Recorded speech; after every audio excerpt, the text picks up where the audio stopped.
Hey, it's Kai, and I am here to make good on a promise from a few weeks ago when we celebrated what would have been the 100th birthday of James Baldwin. So in a recent episode, I spoke with journalist and professor Razia Iqbal about a new audio series she's hosting called Notes on a Native Son. It's a collection of conversations with some really heavy hitters in which she asks them to cite a passage from Baldwin's work that still really resonates with them and inspires their own work. And I promised back then that you'd be able to hear that whole series right here in the podcast feed for Notes from America. So I am happy to share episode 1 with you right now. Here's the first installment of Notes on a Native Son.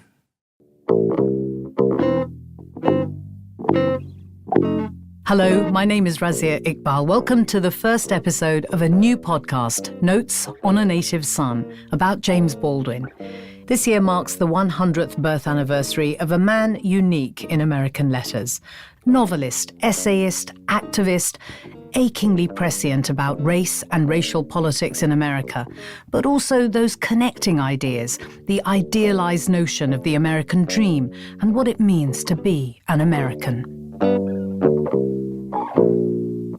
The list of who James Baldwin is and what he meant is long, and it also goes completely against what Baldwin might say about himself. I was called all kinds of names. I had all kinds of labels on me before I was 19 years old. Well, you have to tell the world, I'm not your label. No. The label belongs to you, it doesn't belong to me. I had to defeat the world's intentions.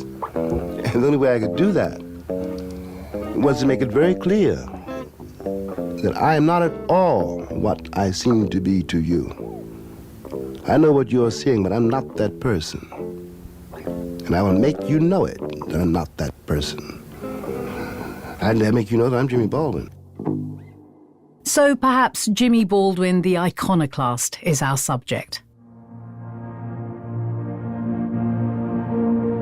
In each episode of Notes on a Native Son, we invite a well-known figure to choose a favourite or significant James Baldwin passage. And the conversation that ensues tells us as much about Baldwin's story as it does about the person who loves Jimmy, as he was known to all who loved him. A quick word about why me and Baldwin. His words have been a generous gift my whole life. The Harlem-born preacher's son story and his luminous prose may seem like an unlikely insertion in the life of an immigrant South Asian girl growing up in a Muslim family in London. But I too shunned labels, wanting expansiveness, a bigger sensibility. Baldwin's deep intelligence, his insights into humanity and inhumanity made my heart soar. He and his perspective have been my talisman, my touchstone. I was a BBC journalist for many decades and I now teach at Princeton University. After decades in London, today I live in New York, not far from where Jimmy once lived on West End Avenue, and not far from the little hills of stone he stood on in Central Park as a teenager, looking down onto the city that seemed so out of reach. But conquer it he did.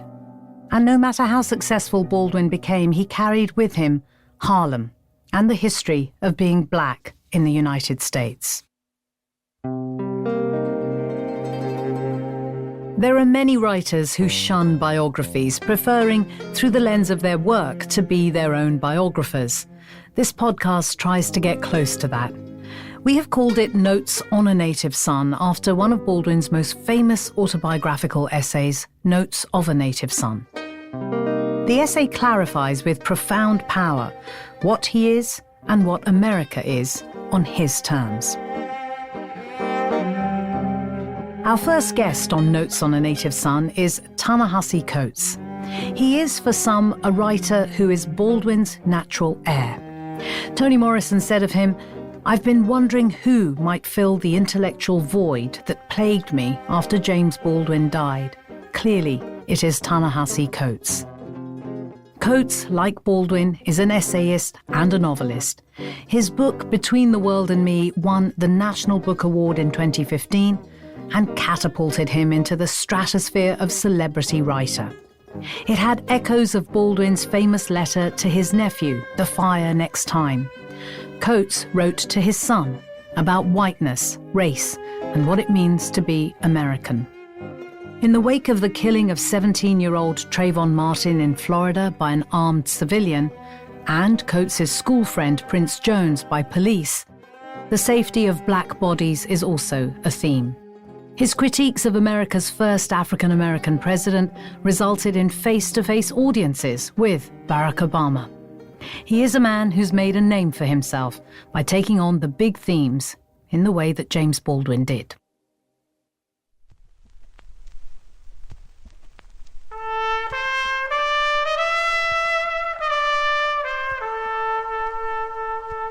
I'm reading from James Baldwin's On Being White and Other Lies. And have brought humanity to the edge of oblivion because they think they are white. Because they think they are white, they do not dare confront the ravage and the lie of their history.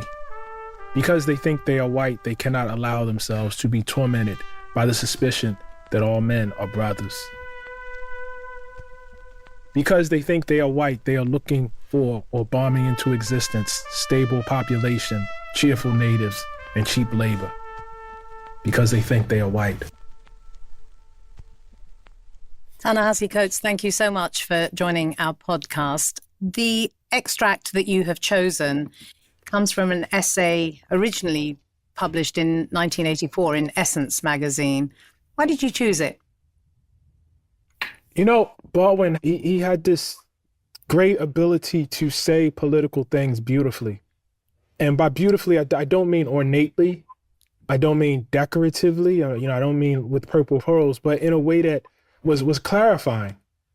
And what he's really talking about is what we call today the social construction of race. And the social construction of race, of course, is a much clunkier notion. But what he's really talking about in that essay, and really in that quote, is the power of that quote unquote construction, the power of the lie of being white to destroy. And really the power of the notion of race itself to destroy. This was a key part of Between the World and Me for me in terms of writing it. And it's just been a key part. It's something that I come back to over and over and over again. I mean, literally in the book I'm writing right now, like or finishing right now. I find myself coming back to it over and over and over again. When did you first start reading James Baldwin? When did you first encounter him? In college, really in college. When I was in college at Howard University, I probably was about 18 or 19 years old. And I think the first thing I read was Everybody's Protest novel, because as I recall, I had an English class and you had to read Notes of a Native Son. And I can't say that I quite understood him as a, I didn't quite get what I was reading. But the beauty of the prose struck me. I did get that. I understood that, I was reading a great writer. And it struck me in a way that other writers, who I was reading at the time did not necessarily strike me. And so I was aware that there was something different that he was doing, even if I could not quite articulate his politics at the time.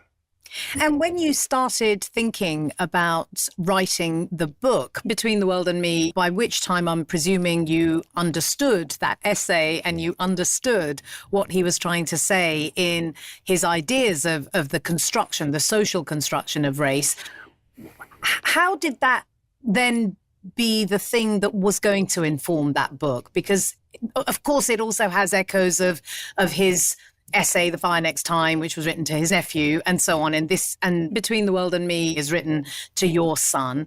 How did it clarify your mind? At what stage were you at where you thought, this is the letter I want to write? This is what I want to say? Part of the problem is you find yourself in a system that is created by the people or the group that has enslaved, oppressed, segregated, etc. And they haven't just enslaved, oppressed, and segregated. They have ordered reality. And so I think one of the tasks of those of us who really seek to write in an original way with an original politics is, how do you write against your oppressor, your enslaver, your segregator, however you want to call it, without their language? Because that language has ordered your reality. And so I speak very specifically, because Between the World and Me is very much about that. It's about, the words we use to describe things. And so how do you say it differently? Like, what are going to be the new words? Step one is you say, okay, the frame is fine. The capitalism is fine. The sexism is fine. The homophobia is fine. If I can just paint the world black, then I'll be okay. And then you start looking a little deeper and you say, no, that's wrong, that's wrong, that's wrong.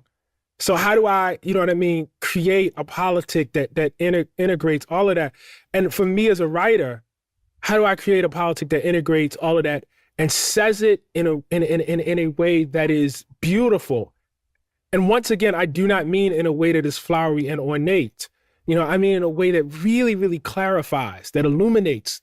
It makes you feel like you've seen something that you did not see before, because that really is the task.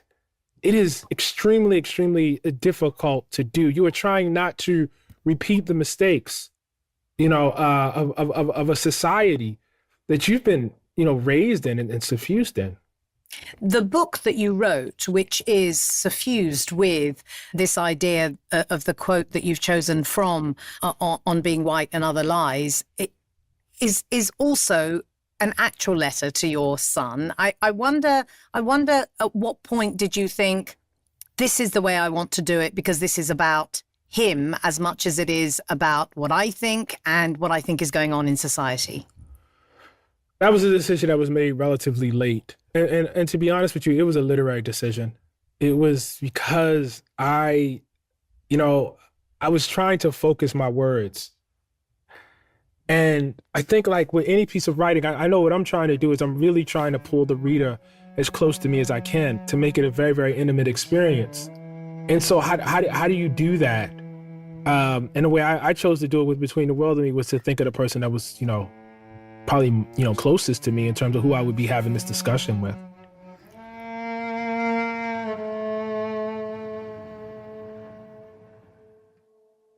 And when you think about the moment when you started to understand what his writing was saying, so beyond being 18 and at Howard, did you go back to those essays, or did you start reading his novel? I did.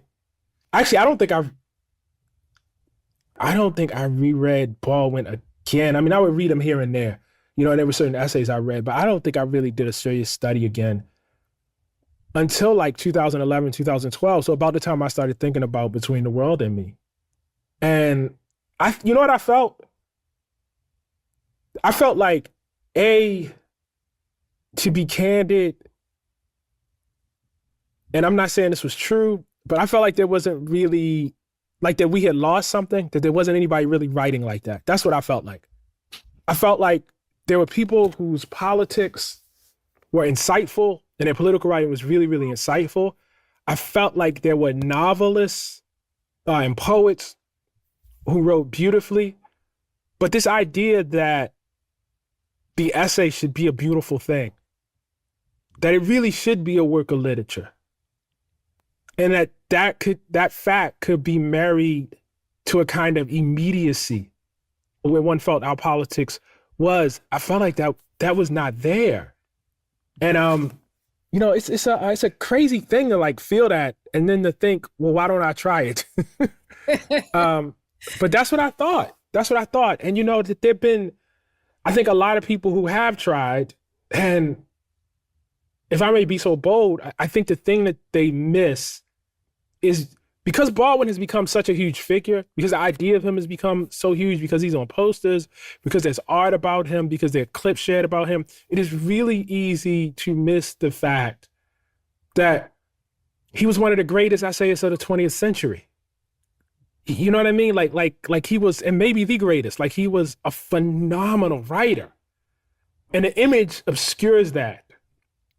And so I think there are a lot of people maybe who say, okay, I'm going to do what he did, but they don't realize that the seed of it really is the words. It's it's sentences, it's verbs, it's, you know what I mean? It's an understanding of punctuation, it's rhythm, it's all that. Like it actually is quite technical and very fundamental.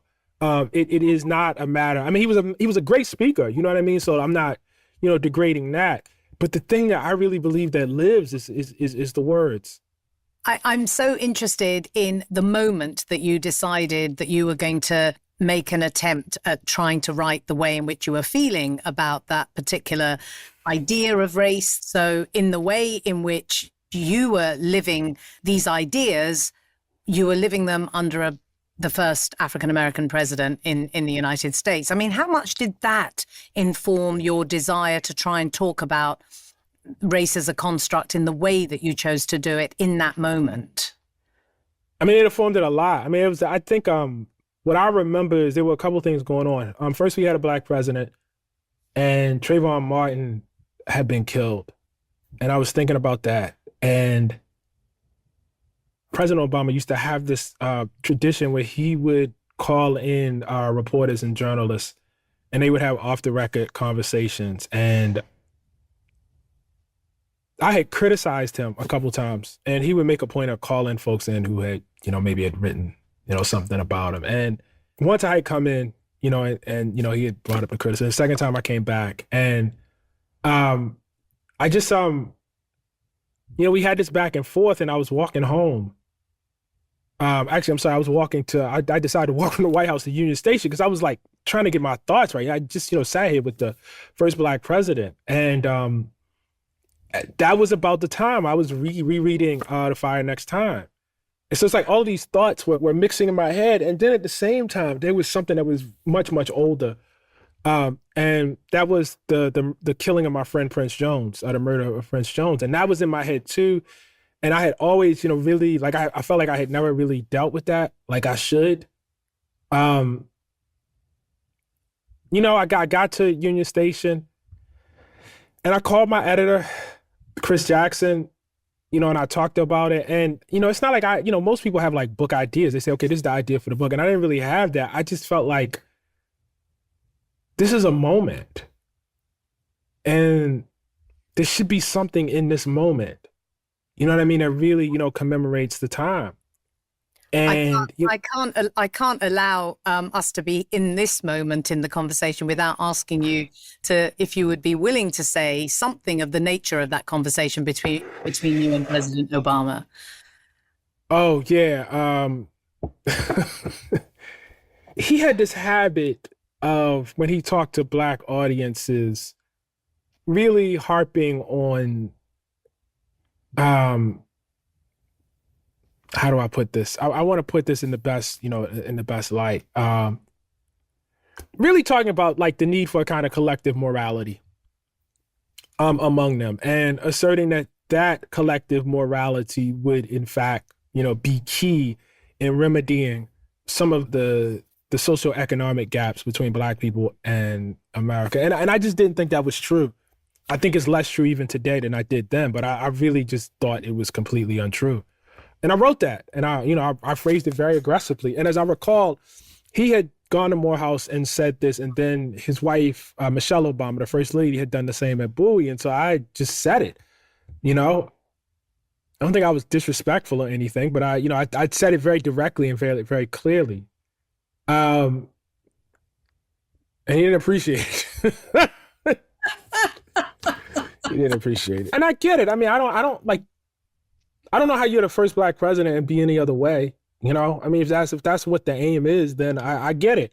But as writers, you know what I mean? Like, again, like I said, our job is to clarify, like part of my job is to point out when, that rhetoric does not quite match reality.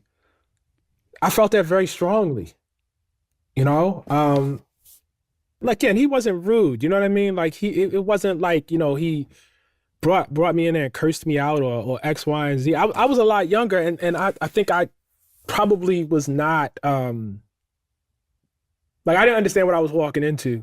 You know what I mean? Or I didn't understand what was going on. But he just made his disagreement clear. We went back and forth a couple times. And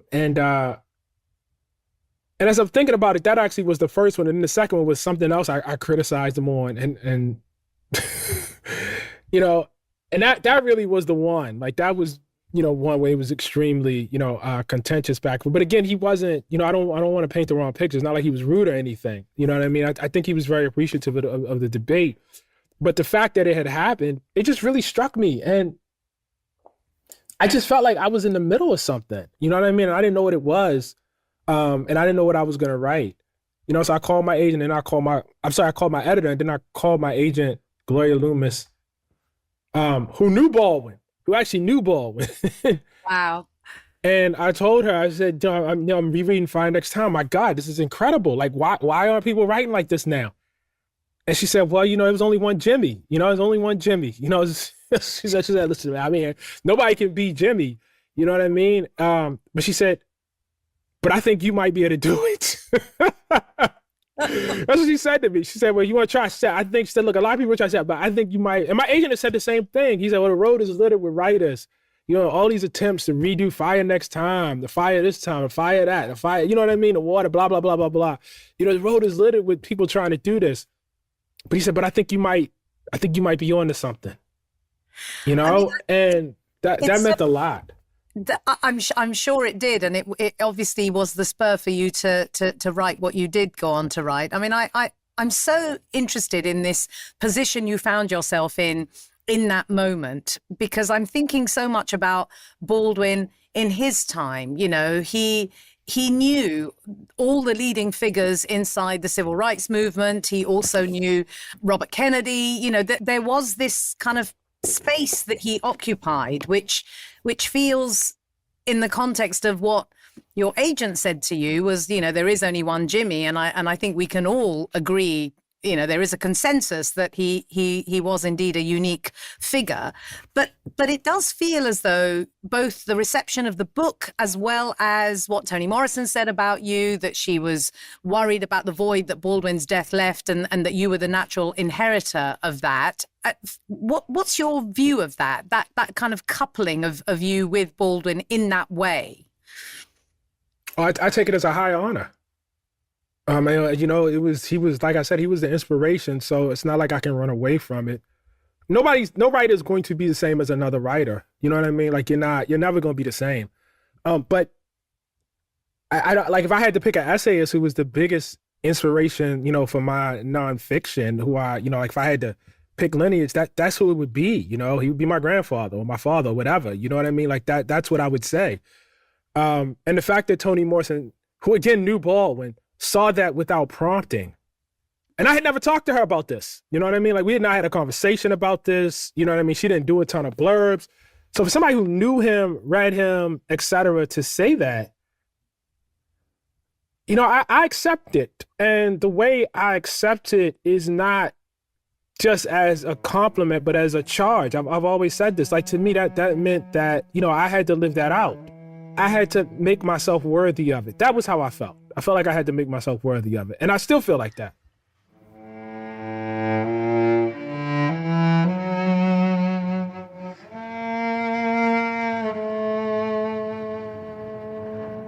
We'll take a short break now. More from Ta-Nehisi Coates when we come back. This is Notes on a Native Son with me, Razia Iqbal. WNYC Studios is supported by Wondery. Being a part of a royal family might seem enticing, but more often than not, it comes at the expense of everything else, like your freedom, your privacy, and sometimes even your head. Even the Royals is a podcast from Wondery that pulls back the curtain on royal families, past and present, from all over the world, to show you the darker side of what it means to be royalty. Like the true stories behind the 6 wives of Henry VIII, whose lives were so much more than just divorced, beheaded, died, divorced, beheaded, survived. To Queen Christina of Sweden, an icon who traded in dresses for pants, had an affair with her lady-in-waiting, and eventually gave up her crown because she refused to get married.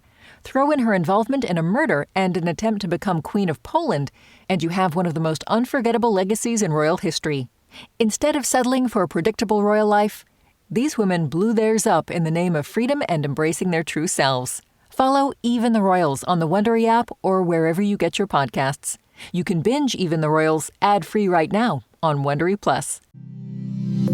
You don't have to live in New York to be part of the New York conversation. The Brian Lehrer Show sounds terrific in Toledo, and all of it is perfect in Paris. The updated WNYC app makes it easy to keep up with New York news and culture wherever you are and whenever you want to listen. Download or upgrade to the new WNYC app now at wnyc.org/app.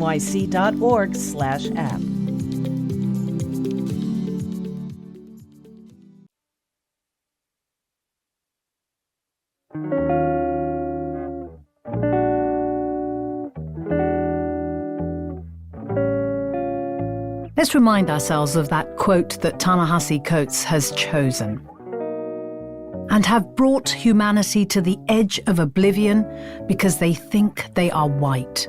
Because they think they are white, they do not dare confront the ravage and the lie of their history.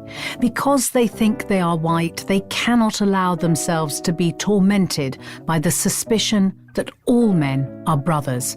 Because they think they are white, they are looking for or bombing into existence stable populations, cheerful natives, and cheap labour because they think they are white."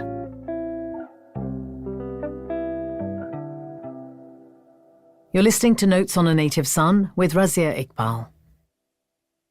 Just going back to the quote that you chose and the essay it appears in. So this was very much towards the end of James Baldwin's life when he wrote this essay. And I wonder about the shift for you that had taken place in him, because in earlier essays, there were similar themes in so many of the essays he wrote about race.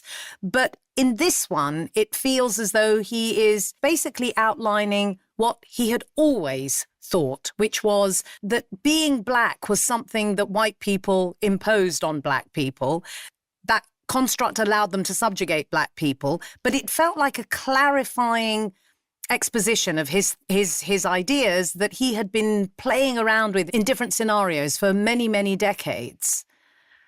Yeah, I think like it's hard to find the words. It's really, really hard to find the words. It's very difficult. And sometimes it takes decades. Sometimes it takes years to just realize, oh, wait, this is a lie. Like the word I'm looking for is lie. To say something as radical as to be white is a lie. You know what I mean? And one of the things he does that is, quite beautiful is the subtext of that essay is he does not say white people themselves in their essence are lies. He says, listen, there were Jewish people who came here. There were, Scottish people that came here. The people who came here, he is differentiating between ethnicity and race. And what he's saying is, in order to become white, you had to leave all of that behind. Like you had to leave your ethnicity behind for the power of being white, which is very different, from being black. Because to be Black American is an ethnicity as much as it is, a racial characterization. And within the racial characterization of Black, of course, there are all sorts of ethnicities. Jamaican Americans who come here. There are Nigerian Americans, who come here. There are Black Americans from the South. There are Black Americans from the Mid-Atlantic, like I am. There are Black Americans from, the West Coast. All of us bringing our ethnic identity with us. And in that, when I read that, something really clarified for me. And that is, I live for the day when I'm no longer racially Black. I live for that. I don't live for the day when Black ethnicity or Black culture is extinguished. I'm not, looking for that any more that, I would want the culture of any other group extinguished. But this notion that we belong to, races, is a lie. And it's really, really important to state that, I think repeatedly.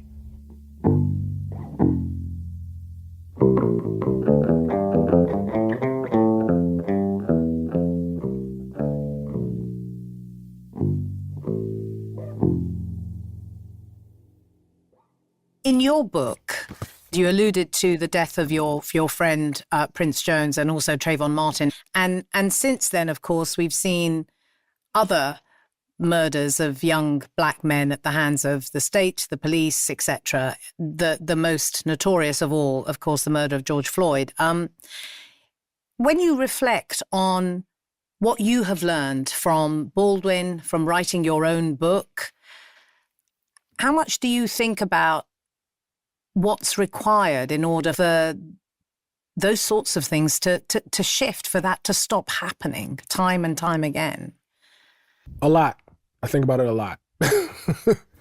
And I probably think about it personally a lot, because I think about what's required of me. It's not small. It's not small at all, because the forces that seek to uphold these systems or this system, you are outnumbered and you are outgunned. And there's not much time. Time is not on your side, We live in an era where, the planet is on fire. And you can't extract that fact from everything else, from all these other systems. Because I think at the root of it, it's the notion that every single resource, be it human, be it material, can be used, can be plundered, can be exploited for profit, can be put on a market in some sort of way, that ultimately is the ruling ideal. And so in that way, you can see it all connected. And so like, how do you reject that? How do you, create a world in which that is not, the ruling notion? And that's hard.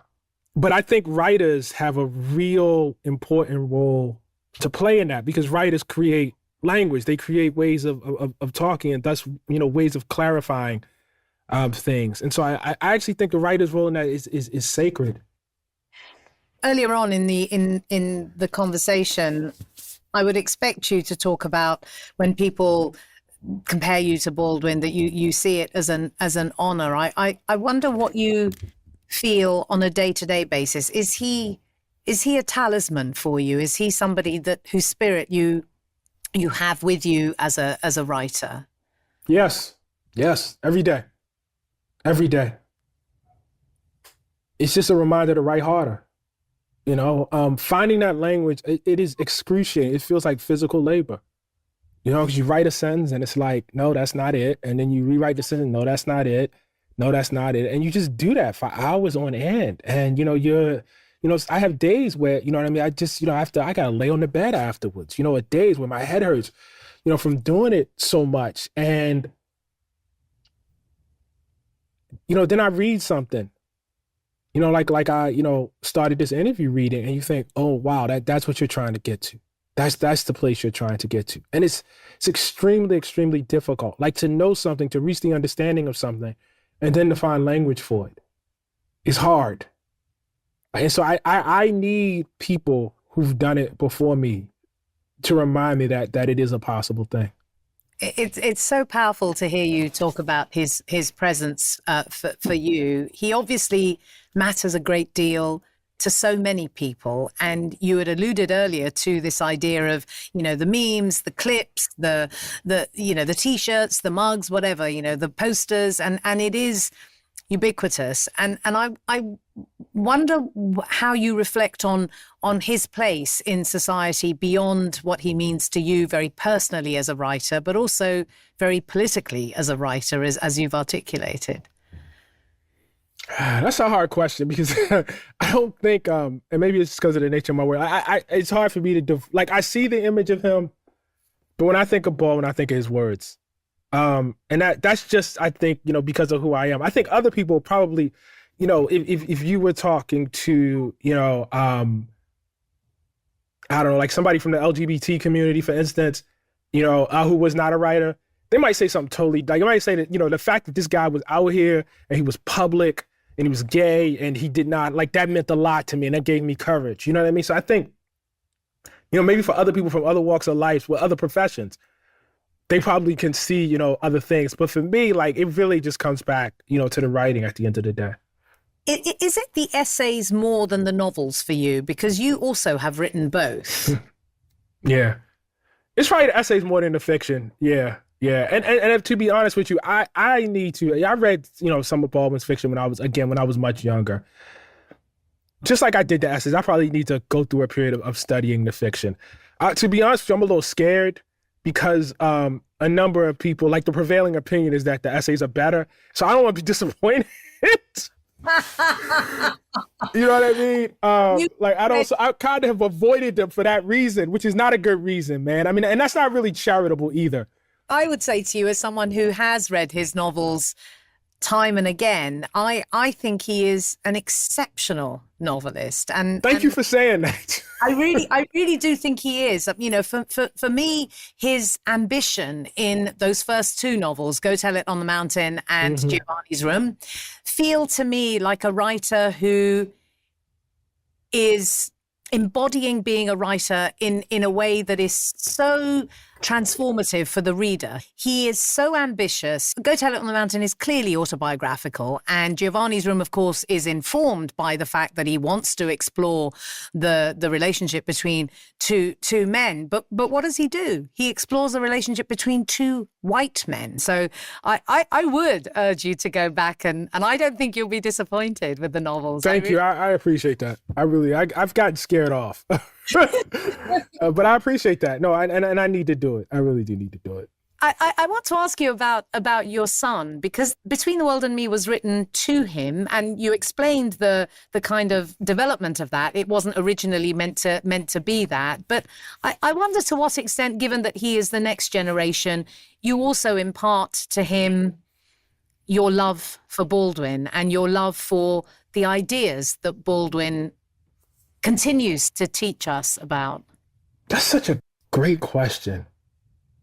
Because when he was younger, I always gave him books, and I don't think I ever gave him a James Baldwin book. I gave Kurt Vonnegut, I gave him Doctorow, Toni Morrison. I mean, he's read a lot, but I never gave, that's a great question. I actually have never said, you should read this. Maybe I'll do that. I don't know if he's ever read The Fire Next Time. I actually don't know. And presumably he has read Between the World and Me. Yeah. He read it before it came out. Yes, because I wanted him to be okay. And the nature of your conversations about that book, if you would be willing to share some. Sure. I mean, they weren't very profound because most of what was in the book I had already told them. Like I said, it was so much of a literary device that, it was not real new information in the book for him.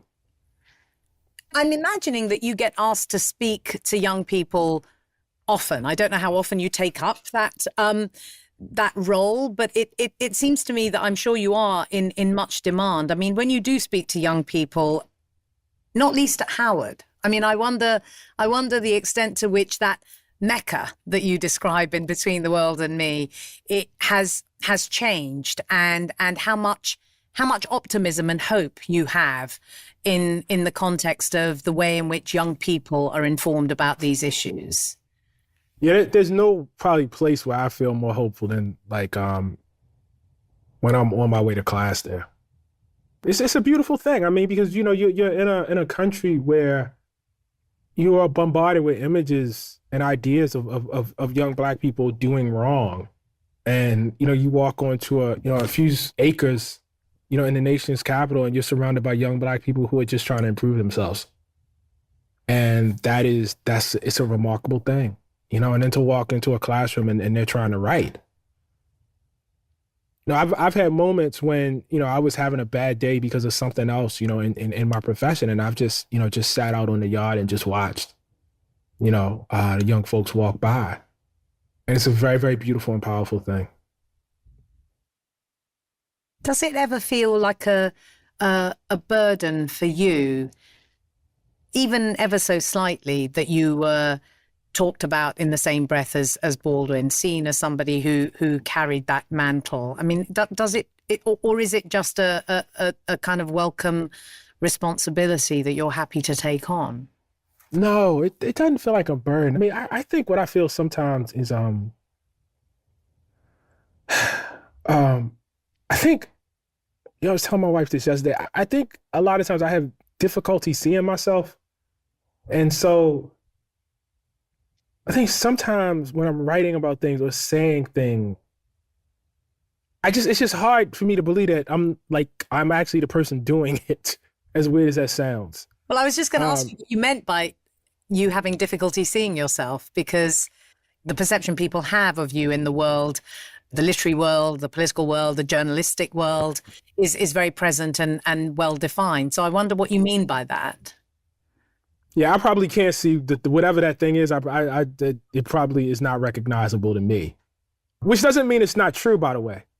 But it's become clear to me that I really am hostage to my own head. You know what I mean? I really do, because probably Between the World and Me was published when I was 40. I was going on 40 years old. So by that time, I was a pretty well-formed person. And so my notions of who I was or who I am are probably locked in right there. Whereas, the idea of who I am to the rest of the world kind of came after that. And so there's distance between that and who I feel myself to be. I'm sometimes very uncomfortable with that. I mean, I often think this about Baldwin, to bring it back to him. I think that very often people see him through the lens of politics as opposed to through the lens of him being a writer. They see him as emblematic and a spokesperson, etc., as opposed to seeing him as a writer. And in a way, it's the life, of course, informs the writing, but it's the writing that makes the life. But you know what? I think the other part of this is your identity is not solely up to you, and that's just a truth. That's just a truth. You don't, get to always name yourself. And you're part of it, you know what I mean? But, if folks, look at James Baldwin talking and they see something of themselves in him, or they see a painting or a portrait of him and they see something that they recognize or something that they find is beautiful, that's their right to do that too. One of the things that, I got really clear on is like, look, the books belong to me during the period in which I'm writing them, and then they don't anymore. And that's true of everything, that's true of this interview. People will listen to this interview and they'll hear things, and whether, that was what I, intended to say or not, is only partially relevant. And I think part of it is like just being okay with that. Ta-Nehisi Coates, thank you so much for speaking with us. Thank you. It was a pleasure.